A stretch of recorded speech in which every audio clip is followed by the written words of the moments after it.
The Galactic Council chambers fell silent as the final verdict was delivered. Ambassador Trelkan, with his 8-foot frame and iridescent scales that shimmered under the artificial light, stood at the center of the grand amphitheater. His forearms were spread wide in a gesture that, across the galaxy, signified finality. The massive hollow screen behind him displayed a slowly rotating image of Earth, small, blue, and insignificant against the backdrop of stars. "It is the determination of this council," Trelkan announced, his voice amplified throughout the chamber and across thousands of worlds, "that the species known as humans are biologically and technologically inferior to the minimum standards required for Class A membership." Maya Calder watched the broadcast from her laboratory on Earth. Her hands clenched into fists as Trelkan continued. "Humans possess inadequate physical strength," the ambassador continued, "with musculature approximately 63% weaker than galactic average. Their sensory capabilities are limited to a narrow electromagnetic spectrum. Their technological progress, while notable for their isolation, remains primitive by our measures. Their biology is fragile, with minimal defensive capabilities and a single-point circulatory system vulnerable to numerous failures." Maya slammed her palm against the console, shutting off the broadcast. The other scientists in the lab stared at their screens, faces slack with shock or burning with humiliation. Earth's first formal evaluation by the Galactic Council, and they'd been dismissed as barely worth acknowledging. "They don't know what they're talking about," she muttered. Turning back to her microscope, the sample beneath it contained alien cellular material she'd spent months analyzing, evidence of biological sophistication far beyond human capability. The alien cells could reconfigure their molecular structure almost instantaneously, adapting to threats in ways human cells never could. Or so she had thought. Her communications device chimed with a message from Captain Elias Vaughn. "Maya, meet me at the ship. We need to talk." 30 minutes later, Maya found herself aboard the Resilient, Earth's newest and most advanced starship, which still looked like a child's toy compared to the vessels that regularly docked at the Galactic Council station. Captain Vaughn stood by the viewport, staring out at the stars, his tall frame silhouetted against the darkness. "You saw the broadcast?" he asked without turning. "Hard to miss when they beamed it to every device on the planet," Maya replied. "They've made up their minds about us." Elias turned, his weathered face serious. "Perhaps, but we're not going to accept their assessment without a fight." "What are you suggesting?" "We can't challenge them militarily. Their smallest patrol ship could destroy our entire fleet." "I'm not talking about military action," Elias said, pressing a control that darkened the viewport windows and activated a secure protocol. "I'm talking about Project Adaptus." Maya stiffened. "That's classified. How do you—" "I've been assigned to transport you and your research team to Outpost Omega. Your work has taken on new importance after today's announcement." "My work is purely theoretical," Maya said carefully. "We're studying alien cellular adaptation mechanisms. Nothing more." Elias smiled thinly. "We both know that's not entirely true. Dr. Calder, your team discovered something unusual in human samples compared to the Council races." Maya hesitated, weighing her options. Elias was right. The broadcast had changed everything. With a sigh, she activated her tablet and brought up a series of microscopic images. 3 months ago, we were examining human cellular responses to alien pathogens, standard procedure for xenobiological research. But we found something unexpected, a previously unclassified microorganism living in symbiosis with human cells. She enlarged one of the images, showing what looked like tiny luminescent structures attached to human neurons. "We call them symbionts. They're microscopic, dormant most of the time. But when the host experiences extreme stress," she swiped to a video recording that showed the microorganisms suddenly flaring with energy, spreading through neural tissue rapidly. "They activate," And what happens when they activate? Elias asked, leaning closer to the screen. Increased neural connectivity, accelerated healing, enhanced adaptive responses. Maya's voice grew quiet. But more importantly, they seem to interface with technology, any technology, even alien systems we've never encountered before. And the Council doesn't know about this? No one does. Outside my team, the symbionts are virtually undetectable until they activate. And even then, they're easily mistaken for normal cellular responses unless you know exactly what you're looking for. Elias straightened, a new light in his eyes. This changes everything. Maya, if humans possess a biological advantage that the Council hasn't detected, it's not that simple. Maya interrupted. We don't fully understand the symbionts yet. We don't know their limitations, their long-term effects, or even their origin. They could be beneficial, or they could be dangerous. But they could be our edge, Elias insisted. Our way of proving the Council wrong about humanity. Maya looked back at the images on her tablet, feeling the weight of possibility. Maybe, she conceded. But we need more research, more time. Time is the one thing we don't have, Elias said grimly. After today's announcement, Earth's position in galactic politics is weaker than ever. Some Council factions are already pushing to restrict our access to interstellar trade routes. We need to strengthen our position, and your discovery might be the key. Maya knew he was right. The Council's dismissal wasn't just an insult. It had real-world consequences for Earth's future. Without recognized status, humans would forever be second-class citizens of the galaxy, exploited for resources and labor without representation. When do we leave for Outpost Omega? She asked. Tomorrow morning. Bring everything you need. Your entire research team has been cleared for transfer. Maya nodded, already mentally cataloging the equipment and samples she would need. And what's waiting for us at Omega? The most advanced research facility humans have built, far from prying eyes. And volunteers, people willing to help us understand exactly what these symbionts can do. As Maya left the ship, she couldn't shake a feeling of unease. The discovery of the symbionts had thrilled her as a scientist, but the speed with which the military had taken interest worried her. What had begun as pure research was quickly becoming something else, something with implications that stretched far beyond the laboratory. In her apartment that night, she watched the Council broadcast again, studying Ambassador Trell Khan's dismissive gestures, the casual certainty with which he declared humans inferior. Part of her burned with the desire to prove him wrong. Another part feared what might happen if they succeeded. The next morning, the Resilient broke orbit, carrying Maya, her team, and their precious research toward Outpost Omega, a facility built into an asteroid in a remote corner of the solar system. As Earth shrank behind them, Maya wondered if they were making a terrible mistake or taking humanity's first step toward a new future among the stars. Outpost Omega was an engineering marvel, a sprawling complex carved into the heart of a massive asteroid. From the outside, it appeared to be nothing more than a mining operation, but inside were laboratories, training facilities, and research centers dedicated to advancing human capabilities. "Welcome to Omega," said Director Natalie Chen as she led Maya and her team through the main research hub. "We've prepared your laboratories according to your specifications. Dr. Calder." Maya glanced around at the state-of-the-art equipment, much of it more advanced than anything she'd had access to on Earth. "This is impressive. How long has this facility been operational?" 5 years, Director Chen replied. "Ever since the initial contact with the Council, certain elements within Earth's governments have been preparing for various outcomes, including being declared inferior," Maya observed. "Especially that outcome," the director confirmed.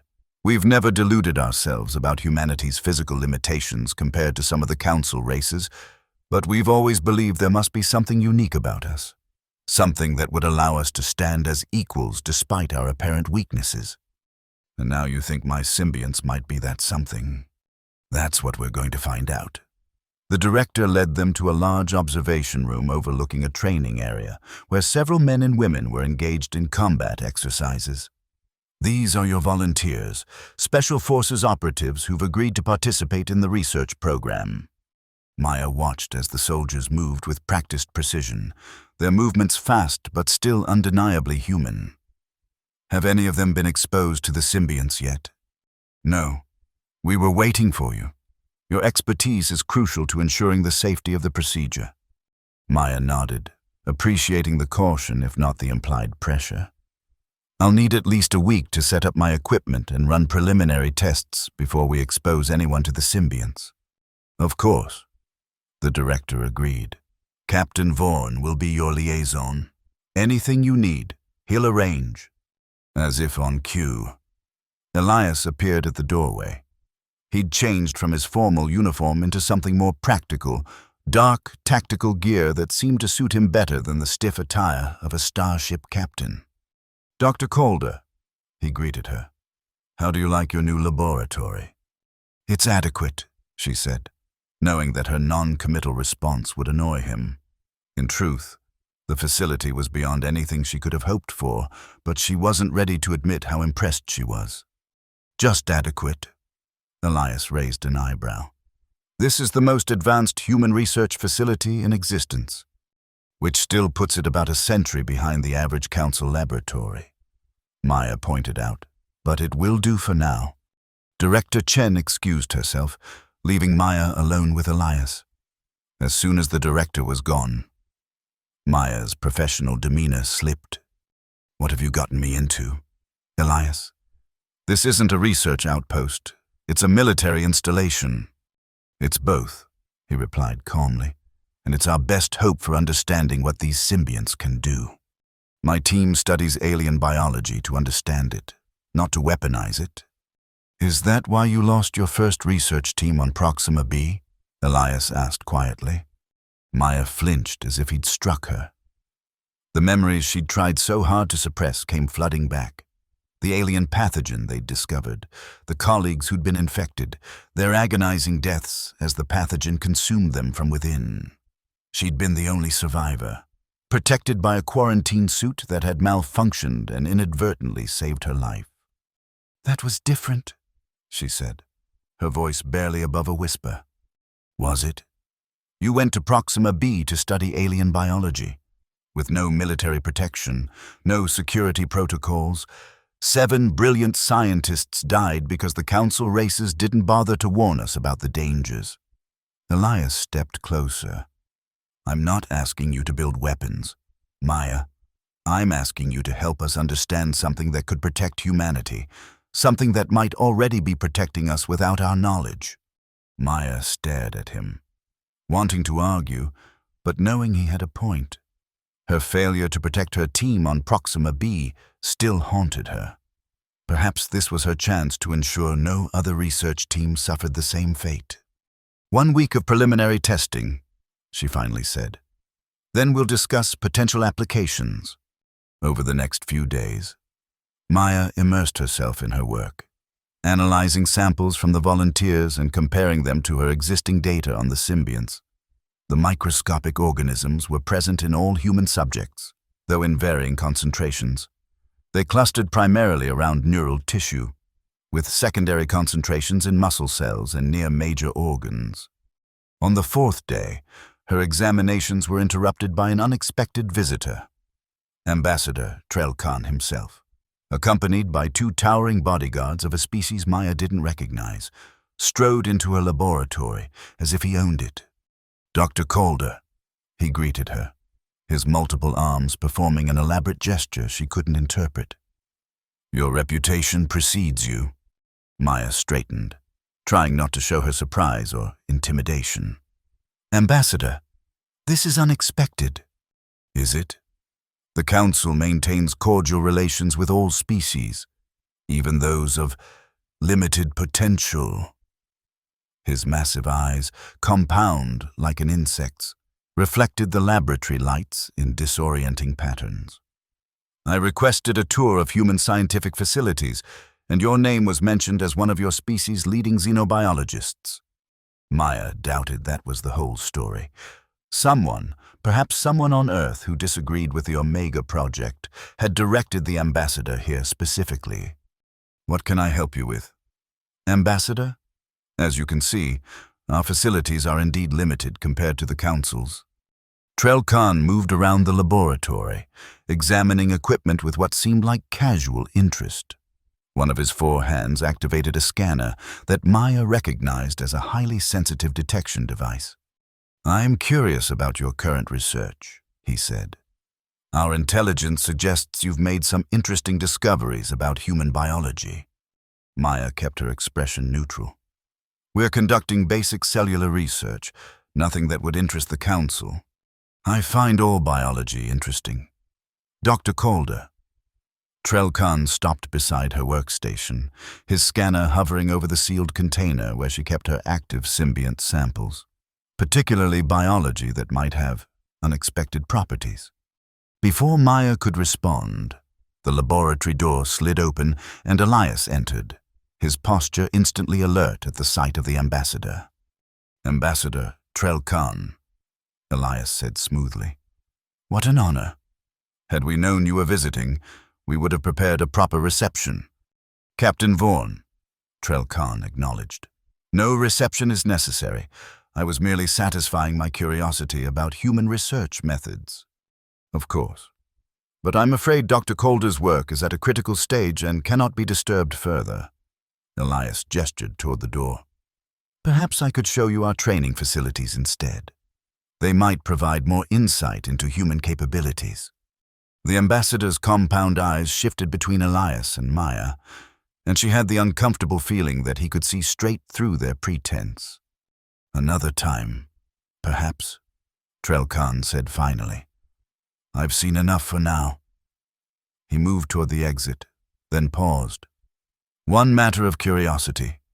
Dr. Calder, the cellular samples you're working with, they appear to contain unusual microorganisms. Symbionts, perhaps?" Maya felt a chill run down her spine. "Standard human cellular structures? Ambassador? Nothing unusual?" "Of course." Trell Khan's mouth parts arranged themselves in what might have been a smile. "How fortunate for you." After the ambassador and his guards departed, Maya turned to Elias, her heart racing.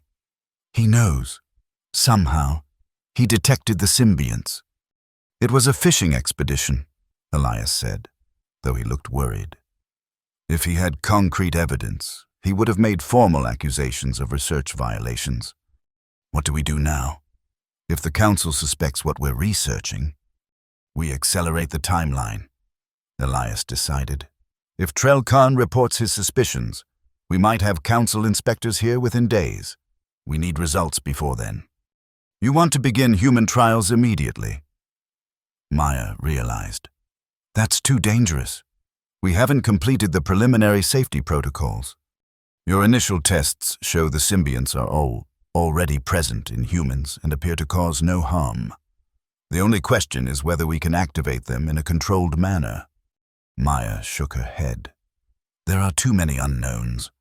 The symbionts respond to stress, but we don't know the threshold for activation or how to control them once they're active." "Then we need to find out." Elias's expression was grim. "I'm volunteering to be your first test subject."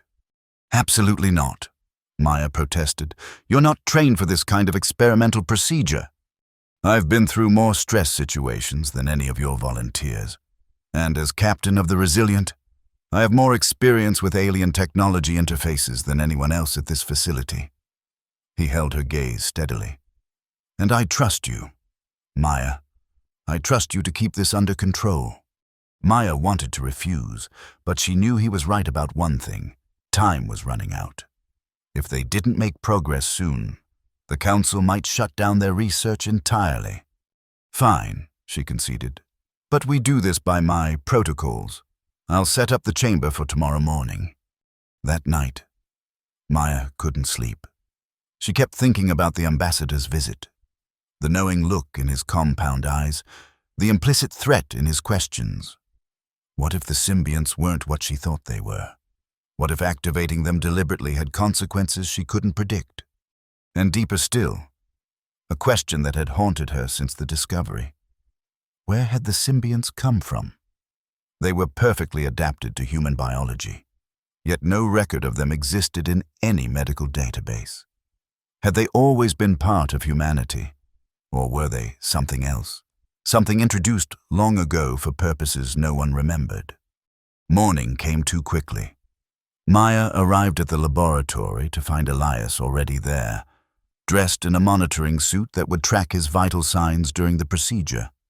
"The chamber is ready," she told him, leading the way to a reinforced room equipped with sensors and emergency protocols. "We'll start with mild stress stimuli and monitor the symbiont response." Elias nodded, his face betraying no anxiety as he entered the chamber and seated himself in the central chair. Maya attached monitoring devices to his temples and wrists, then stepped back. "The first stage will elevate your adrenaline levels artificially," she explained. "It's similar to what you'd experience in a combat situation, but without the external threat." "I'm ready," Elias said simply.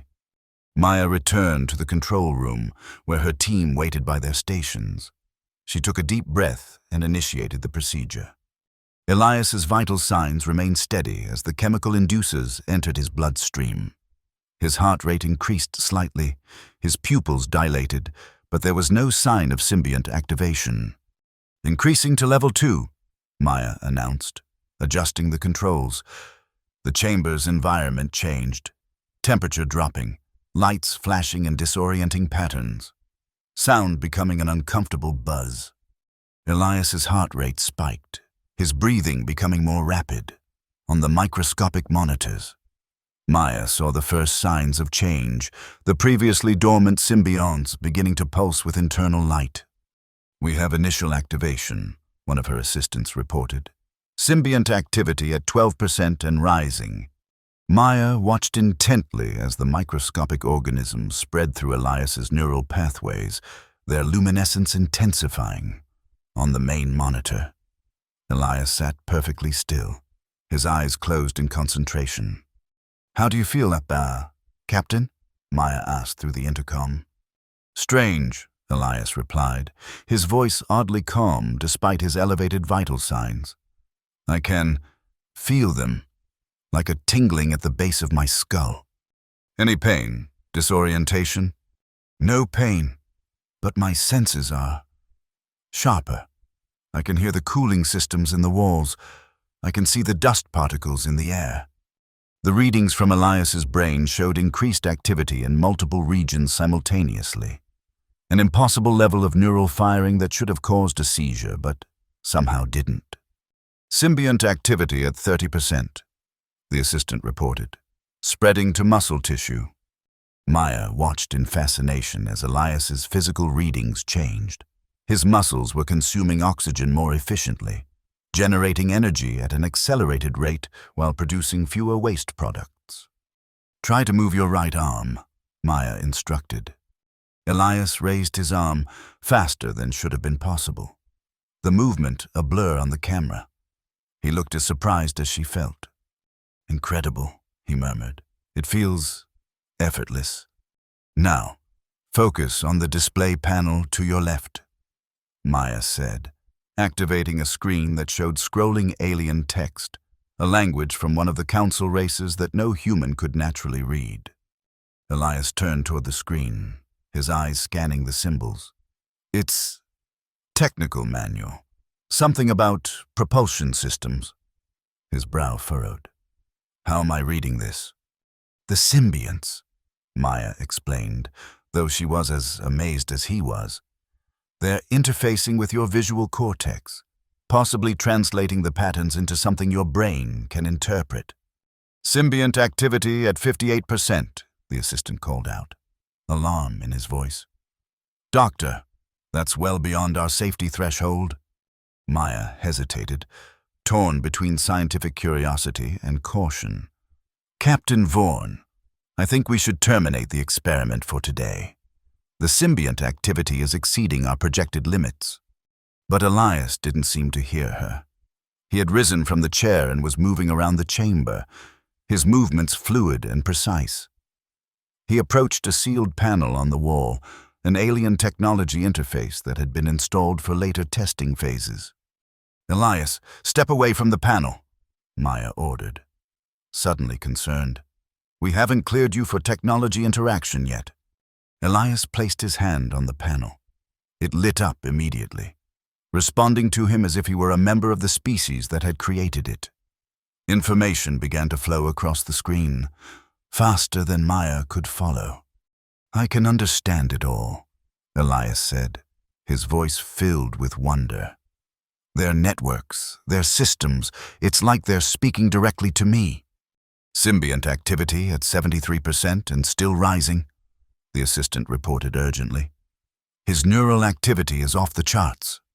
"Shut it down," Maya ordered. Activating the emergency protocols, the chamber began to fill with a sedative gas designed to counteract the stress inducers and force the symbionts back to dormancy. But it was too late. Elias turned toward the camera, his eyes glowing with the same luminescence as the symbionts. "Maya," he said, his voice oddly resonant, "you need to see this. They've been watching us. All this time. They've been watching us." Then he collapsed. Maya rushed into the chamber, medical team close behind.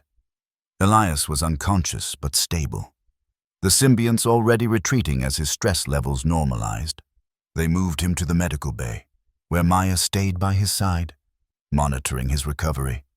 3 hours later, Elias opened his eyes.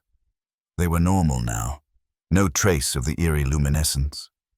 He looked disoriented for a moment, then focused on Maya. "What happened?" he asked, his voice hoarse. "The symbionts activated more strongly than we anticipated," Maya explained. "You lost consciousness when we introduced the sedative." Elias struggled to sit up. "I remember accessing the alien system.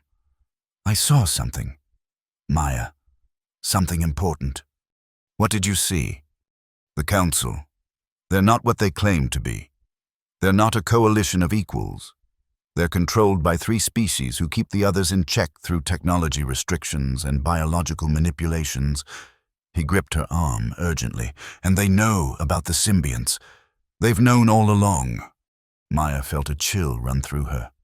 "That's impossible. If they knew, they would have mentioned it in their assessment." "No, they deliberately omitted it. Because they fear it." Elias's eyes were intense with conviction. "The symbionts aren't just microscopic organisms. Maya, they're an interface, a biological technology more advanced than anything the Council possesses." "An interface to what?" "I don't know. Something older than the Council, something they don't understand and can't control." Elias shook his head, frustrated. "I could see it when I was connected, but now it's like trying to remember a dream." Before Maya could press him further, alarms blared throughout the facility. Director Chen's voice came over the intercom. "Security breach in Sector 7. All personnel to emergency stations." Maya helped Elias to his feet. "Can you walk?" "I'm fine," he assured her, already moving with surprising steadiness. "We need to get to your lab.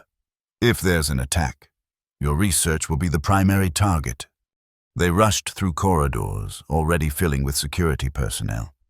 When they reached the research wing, they found chaos. The doors to Maya's laboratory had been blown open, and inside, 3 alien figures were systematically destroying equipment and gathering samples. Varek's mercenaries. Elias identified them, pulling Maya back around the corner. "Hired muscle for whoever can pay.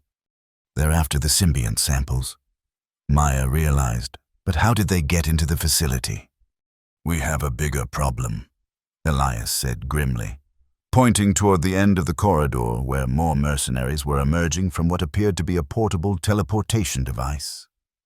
They brought reinforcements.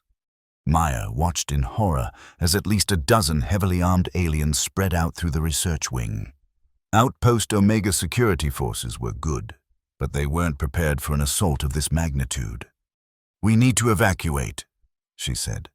Get the data and as many samples as we can, then reach the emergency shuttles. There's no time, Elias replied. They've cut off the evacuation routes, and without your research, there's nothing to evacuate for. He met her eyes steadily. I need you to activate my symbionts again. That's insane. You just recovered from the first activation. A second so soon could cause permanent damage. It's our only chance. Elias nodded toward the mercenaries, who were methodically working their way closer. Those aren't just any mercenaries. They're equipped with council-level weapons. Your security team doesn't stand a chance. Maya knew he was right. The Vrex were known throughout the galaxy as brutal and efficient killers, augmented with cybernetic enhancements that made them faster and stronger than humans could hope to match. Fine, she conceded. But I can't do it here. I need equipment. The emergency med kit in the supply closet, Elias suggested. It should have adrenaline injectors. They slipped into the nearby supply closet, where Maya found the med kit. This is extremely dangerous, she warned as she prepared the injector. Without proper monitoring, I can't control the symbiont activation or predict the side effects. I trust you, Elias said simply. Maya hesitated, then pressed the injector to his neck. The effect was almost instantaneous. Elias's pupils dilated and his breathing quickened. Then, just as in the chamber, his eyes began to glow with that uncanny internal light. How do you feel? Maya asked anxiously. Connected, Elias replied, his voice taking on that strange resonance again. I can sense them, the mercenaries. Their cybernetic systems are broadcasting signals. Can you interface with their technology like you did with the panel? I can try. Elias closed his eyes in concentration. Their systems are crude but effective. Military-grade implants with neural interfaces. His eyes snapped open. I can disrupt them. Before Maya could respond, Elias was moving. He slipped out of the supply closet and into the corridor, directly into the path of two approaching mercenaries. The Vrex raised their weapons, but Elias was faster, impossibly fast. He dodged the first energy blast and closed the distance to the nearest mercenary in a blur of motion. Instead of attacking physically, he placed his hand on the alien's cybernetic arm interface. The mercenary froze, his augmentation suddenly failing as his body convulsed. The second mercenary fired, but Elias moved with preternatural speed, using his paralyzed comrade as a shield before touching the second Vrex's neural implant. Both collapsed to the floor, their cybernetic systems completely shut down. Elias, Maya called, amazed and terrified by what she'd just witnessed. He turned to her, his movements fluid and precise in a way that wasn't quite human. Get to your laboratory. Secure what you can. I'll clear the path. Maya wanted to protest, but there was no time. She nodded and ran toward her lab while Elias moved in the opposite direction, toward the main group of mercenaries. In the laboratory, Maya found one of the alien intruders still gathering samples. The Vrex turned toward her, weapon raised, but before it could fire, a security officer appeared in the doorway and shot it down. Dr. Calder, the officer acknowledged. Director Chen ordered me to find you. We need to evacuate immediately. Not without my research, Maya insisted, hurrying to the secure storage unit where her most important samples and data were kept. She activated the emergency protocols, transferring the samples to a portable containment unit and downloading her data to a secure drive. What about the captain? The officer asked. Mia hesitated, unsure how to explain what Elias had become. He's dealing with the intruders. As if on cue, the facility's lights flickered, and the security systems came back online. Automated announcements declared that the intruder alert had been downgraded. That's impossible, the officer muttered. They had control of our central systems. Maya had a suspicion about what had happened. Let's get to the command center. They made their way through corridors littered with the bodies of Vrex mercenaries, their cybernetic implants dark and lifeless. In the command center, They found Director Chen coordinating the facility's defense, and Elias, standing before the main control panel, his hands moving across the interface faster than human reflexes should allow. "Their ship is attempting to retreat," Elias reported, his voice still carrying that strange harmonic quality. "I've locked our defense systems onto their engines." On the main screen, they watched as the mercenary vessel, attempting to flee the asteroid, was struck by precision fire from Outpost Omega's defense batteries. The ship's engines flared and died, leaving it drifting helplessly. "Captain Vaughn," Director Chen said cautiously, "how did you regain control of our systems? The mercenaries had locked us out completely." "They used Council standard encryption," Elias replied. "The symbionts allowed me to interpret and override it." The director looked to Maya for explanation. "Dr. Calder, what is he talking about?" Before Maya could answer, Elias staggered, gripping the edge of the control panel for support. The luminescence faded from his eyes, and he looked suddenly exhausted. "Maya," he gasped, "it's happening again. I'm seeing connections, patterns." He looked up at the main screen, which now showed only empty space where the mercenary ship had been. "They were just the first wave. The Council is sending a fleet." "How can you possibly know that?"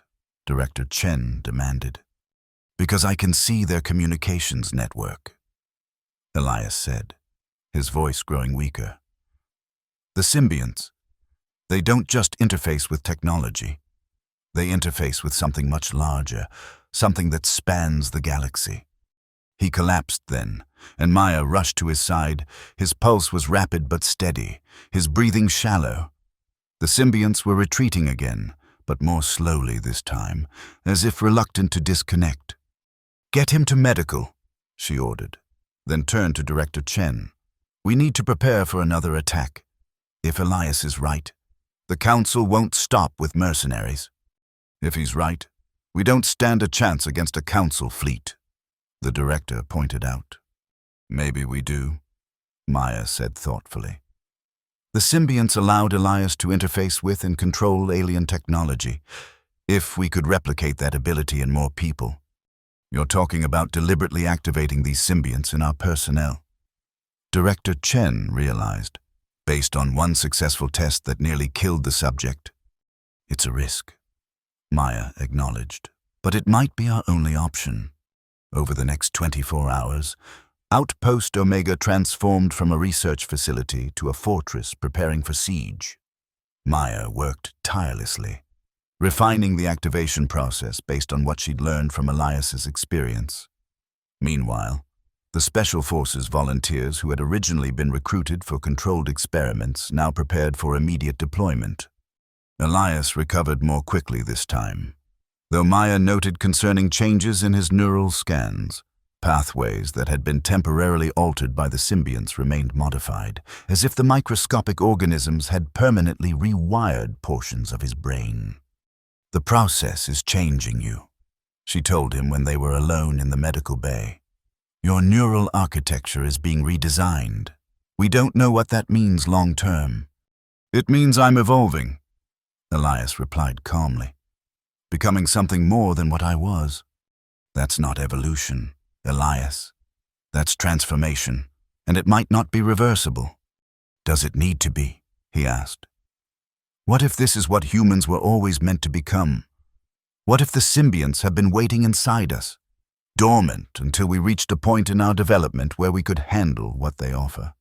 Maya frowned. "You're speaking about them as if they're conscious entities with a plan. Not conscious as we understand it, but purposeful." Elias sat up, his movements precise and economical in a way they hadn't been before. "When I'm connected, I can sense something vast, a network that spans beyond our solar system, beyond even the Council's territories. The symbionts are nodes in that network, and now, so am I." "That sounds like a neural infection talking. Not you," Maya said worriedly. Elias smiled faintly.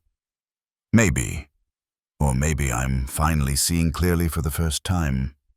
He met her gaze steadily. The Vrex attack was just a test. Ambassador Trell Khan wanted to confirm his suspicions about the symbionts before committing council resources. How can you know that? Because I can still feel echoes of the connection, impressions of communications, decision pathways. The council is divided. Some want to study us. Others want to eliminate the potential threat we represent. Elias's expression grew serious. They're afraid. Maya, afraid of what humans might become if the symbionts fully activate across our population. Before Maya could respond, alarms blared throughout the facility. "Council vessels detected," announced the automated system. "Estimated arrival, 6 hours." "It's begun," Elias said simply. They made their way to the command center, where Director Chen and her security team were already planning defensive strategies.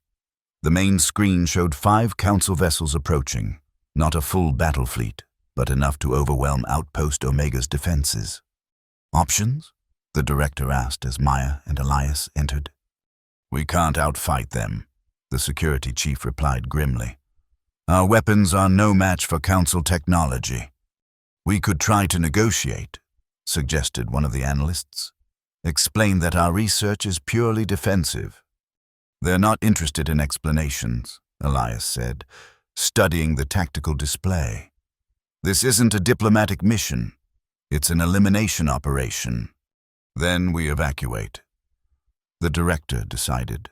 "Transfer all critical personnel and research to the emergency shuttles and scatter to the fallback locations." "That won't work either," Elias countered. "Their ships can track and intercept our shuttles before they reach safety. And even if some escape, the Council will never stop hunting for the symbiont research." "Then what do you suggest, Captain?" Director Chen asked, frustration evident in her voice. "We fight," Elias said simply. "Not with conventional weapons, but with what makes us unique." He turned to Maya. "How many of the volunteers are ready for symbiont activation?"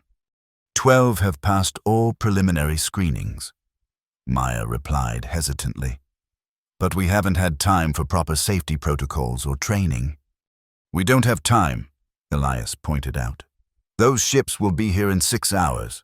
We need to prepare now." Director Chen looked between them, clearly weighing the risks. "What exactly are you proposing?" "A team of symbiont-activated operators," Elias explained. "With the right training, they could interface with and potentially control Council technology, their weapons, their shields, maybe even their ships." "Based on your single experience?" the director noted skeptically. "It's the only advantage we have," Elias insisted. "The Council doesn't believe humans capable of such adaptation. It's why they dismissed us so easily." After a moment of tense silence, Director Chen nodded. "Dr. Calder, prepare your volunteers. Captain Vaughn, brief them on what to expect. We have 5 hours to turn a research project into a defense force." The next few hours passed in a blur of activity. Maya supervised the activation procedures, carefully monitoring each volunteer as the symbionts awakened within them. Some adapted more readily than others. One woman showed particular aptitude for interfaces, while a young man seemed to develop enhanced reflexes beyond even what Elias had demonstrated. Through it all, Maya kept detailed records, noting the variations in response and the patterns of symbiont activity. This was still research, even if conducted under the most extreme circumstances imaginable. Elias, meanwhile, worked with the newly activated operators, teaching them to control their enhanced abilities and focus their newfound awareness. It was strange for Maya to watch, Elias speaking to them in terms of energy flows and neural pathways he couldn't possibly have understood before his own activation. "They're learning faster than they should be able to," Maya observed as she joined Elias during a brief break. Almost as if they're sharing information through the symbionts." Elias finished her thought. "They are. Not consciously, but the neural patterns established in one host seem to transfer more easily to subsequent hosts." "That's impossible," Maya protested. "The symbionts don't have a collective consciousness." "Don't they?" Elias glanced toward the operators, who were practicing with captured Vrex technology, interfacing with it as if they'd been trained for years rather than hours. What if that's exactly what they have? A shared memory, a collective intelligence that grows with each new host they connect to. Before Maya could pursue this disturbing line of thought, the facility's alarms sounded again. "Council vessels have accelerated," announced the automated system. Estimated arrival, 30 minutes. They're not waiting for their full fleet, Elias realized. They're coming now, before we can prepare further. Director Chen's voice came over the intercom. "All personnel to battle stations. Activated operators to the command center immediately." In the command center, tension was palpable as the Council ships appeared on the long-range sensors. They were massive compared to the outpost, each bristling with weapons that could reduce the asteroid to rubble. "They're hailing us," reported the communications officer. On screen, Director Chen ordered. The main display flickered, and Ambassador Trell Khan's face appeared, his compound eyes gleaming with cold determination. "Humans of Outpost Omega," he began without preamble. "You have been conducting illegal biological research in violation of Council Directive 5477. Surrender your facility and all research materials immediately, or we will be forced to take more decisive action." Director Chen stepped forward. "Ambassador, we are conducting legitimate defensive research within our sovereign territory. The Council has no jurisdiction here. Your sovereign territory exists at the Council's pleasure." Trell Khan replied dismissively. "And your research is far from legitimate. You are attempting to weaponize a dormant biological system that poses a threat to galactic stability, a threat to your control." "You mean?" Elias interjected, moving into view beside the director. "The symbionts don't threaten stability.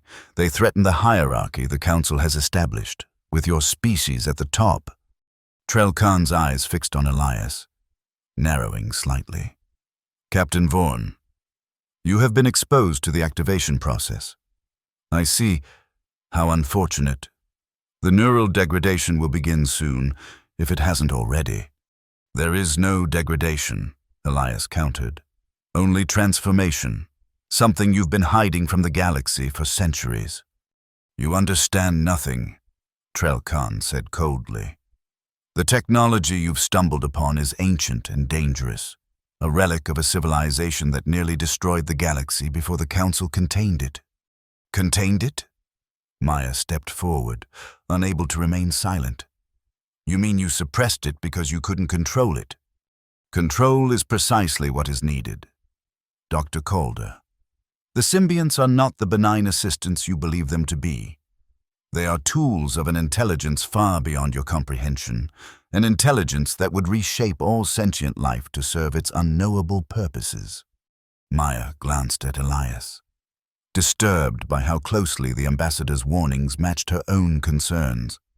But before she could respond, one of the activated operators approached her urgently. "Doctor, I've been scanning their communications," the woman whispered. "They're positioning for an attack while stalling with this conversation. Their weapons are powering up." Maya nodded her thanks, then addressed the ambassador again. "If the symbionts are so dangerous, why didn't you warn us? Why not share this information when you first contacted Earth? Would you have believed us?" Trell Khan's mouth parts arranged into what might have been a smile. "Or would you have done exactly what you are doing now, experimenting, pushing boundaries, refusing to accept limitations?" "Incoming energy signature," called the tactical officer. "They're targeting our primary power core." "End transmission," Director Chen ordered, then turned to the activated operators. "Can you interface with their weapon systems?" "We can try," Elias said, gesturing for the team to take positions at the specialized interfaces they'd prepared. "But we need time to establish the connection."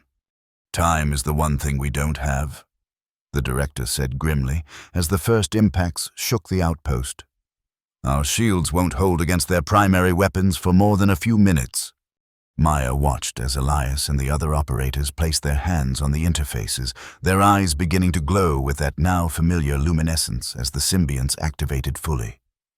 On the tactical display, the Council ships continued their approach, their energy signatures building toward another, more powerful attack. "Connection established," Elias announced, his voice resonating strangely. "I can see their systems, but the security protocols are multi-layered. We need more processing power to break through." Another operator, a young woman named Sarah, looked up from her interface. "What if we don't try to break through? What if we try something else instead?" "What do you mean?" Maya asked. "The symbionts don't just connect to technology," Sarah explained, her glowing eyes intense. "They connect to each other, across hosts. What if we connected our interfaces simultaneously, combining our processing power?" Elias nodded slowly. "It might work. The symbionts seem to function as a network rather than individual entities." "Do it," Director Chen ordered as another impact rocked the facility. "Whatever you're going to try, do it now."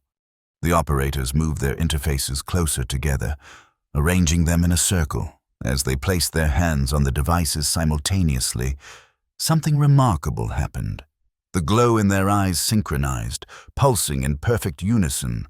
On the tactical display, the attacking ships suddenly halted their advance. "We're in," Elias reported, his voice now layered with harmonics as if multiple people were speaking through him. "We can see their systems, their networks, their command structures." "Disable their weapons," Director Chen commanded. "Wait," Maya interjected, studying the operators with growing concern. Their vital signs, displayed on her tablet, showed alarming synchronization, heart rates, brain waves, even breathing patterns all perfectly aligned. Something's happening to them. The symbionts aren't just connecting to the ships, they're connecting the operators to each other. On the main screen, the Council ships remained motionless, their weapons powered down. But the operators showed no sign of breaking their connection. If anything, they seemed to be sinking deeper into it, their individual expressions fading into a single, shared focus. "Elias," Maya called, moving closer to him. "Elias, can you hear me?" His head turned toward her, but his eyes, those luminous, inhuman eyes, seemed to look through her rather than at her. "We hear you." "Maya Calder," he replied, his voice now a chorus of all the operators speaking in perfect unison. "But Elias Vaughn is part of something larger now, as are we all." A chill ran down Maya's. This was exactly what she had feared. The symbionts taking control, subsuming individual consciousness into some kind of collective. "Whatever you're doing, stop it now," Director Chen ordered. "That's a direct command. We cannot stop what has already begun." The operators replied as one. The awakening spreads, the network expands. What was dormant now stirs throughout human populations across Earth and its colonies. Maya's tablet chimed with an urgent alert. Symbiont activity was increasing in all human personnel throughout the facility, not just the activated operators. The dormant microorganisms were awakening spontaneously, responding to some signal she couldn't detect. "What have we done?" she whispered. On the main screen, a new communication request flashed. Director Chen, looking shaken but resolute, accepted the transmission. Ambassador Trell Khan appeared, his compound eyes wide with what looked like fear. "What have you done?" he demanded, unconsciously echoing Maya's words. "Our ship's systems are completely locked down. Our crews report spontaneous symbiotic activation among your kind stationed on Council worlds." "This is not our doing," Director Chen replied, gesturing toward the connected operators. "It appears the symbionts have their own agenda. Then you have doomed us all," Trell Khan said bitterly. "The ancient network is reactivating. The intelligence is awakening.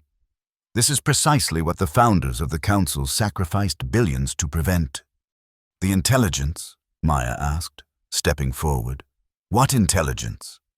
Trell Khan regarded her with what might have been resignation. Before the Council, before any of our civilizations arose, there was an empire that spanned the galaxy.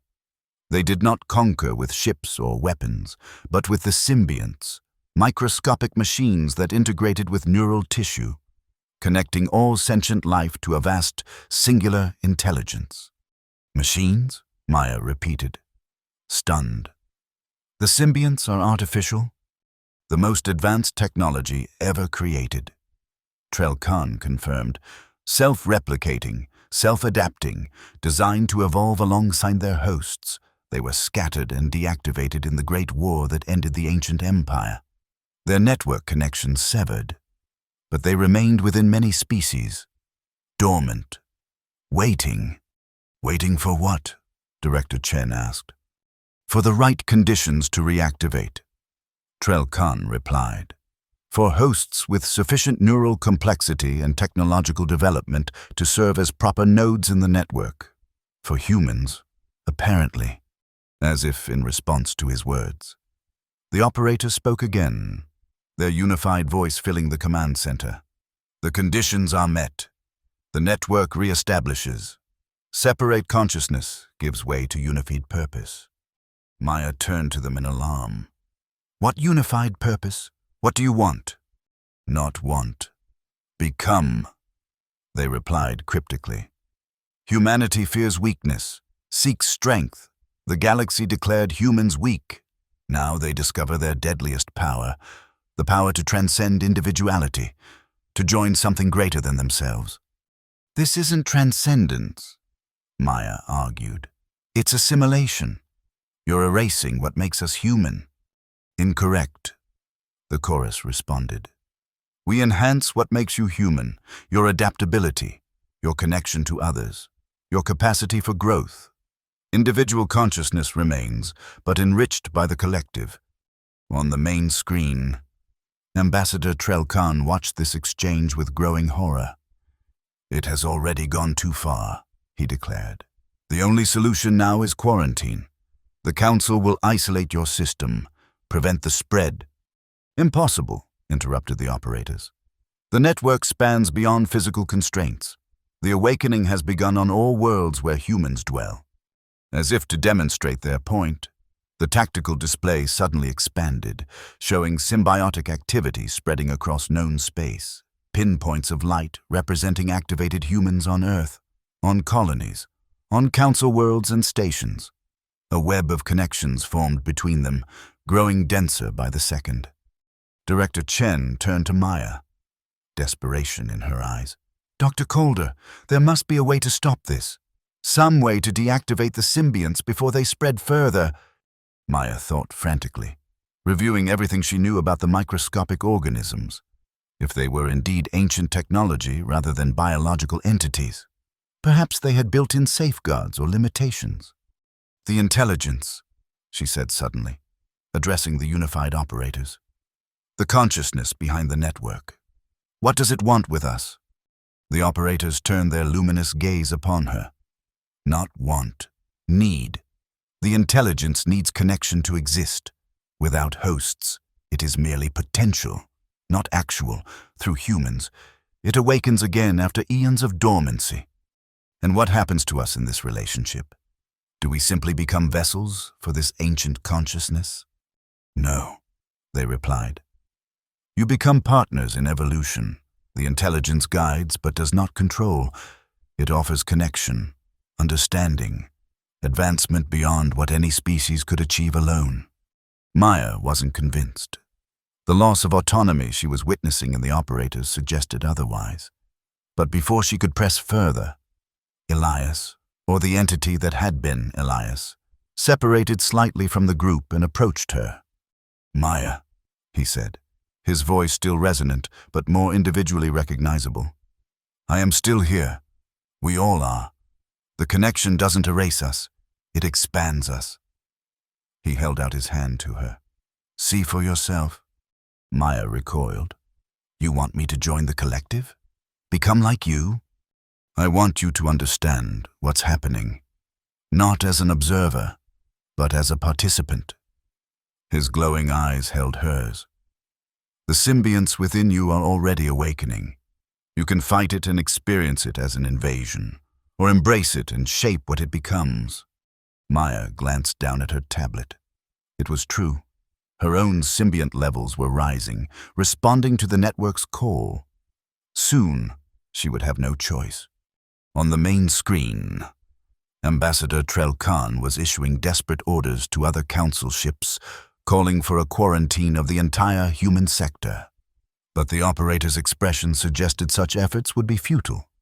Maya looked around the command center, at Director Chen's sphere, at the synchronized operators, at the spreading network displayed on the tactical screens. This was larger than any of them had imagined.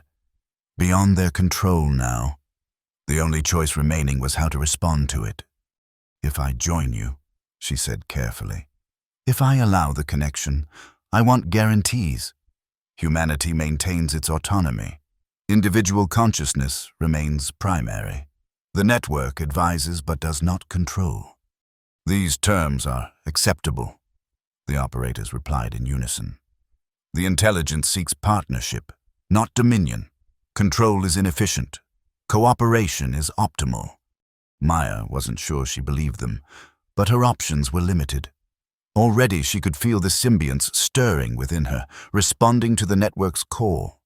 There was a tingling at the base of her skull, a strange sense of expansion, as if her consciousness was preparing to stretch beyond its usual boundaries. "Very well," she said, more to herself than to the others. "Let's see what this partnership truly means." She took Elias's outstretched hand. The connection was immediate and overwhelming. Her consciousness expanded outward, touching first Elias's mind, then the other operators, then spreading further to humans throughout the facility, across the asteroid, to the council ships, to Earth itself. She could feel millions of minds, each distinct yet connected, forming a vast web of shared experience and knowledge.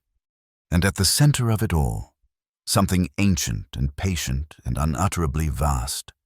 The intelligence that had waited eons for this moment of reawakening. It did not speak in words but in concepts, in visions of possibility, in glimpses of what humanity might become with its guidance. Maya maintained her sense of self within the flood of connection, holding tight to her identity even as her awareness expanded. And to her surprise, she found she could navigate the network, could focus on individual nodes or pull back to see the larger patterns. This was not the complete surrender of self she had feared, but something more nuanced, a collaboration between individual and collective.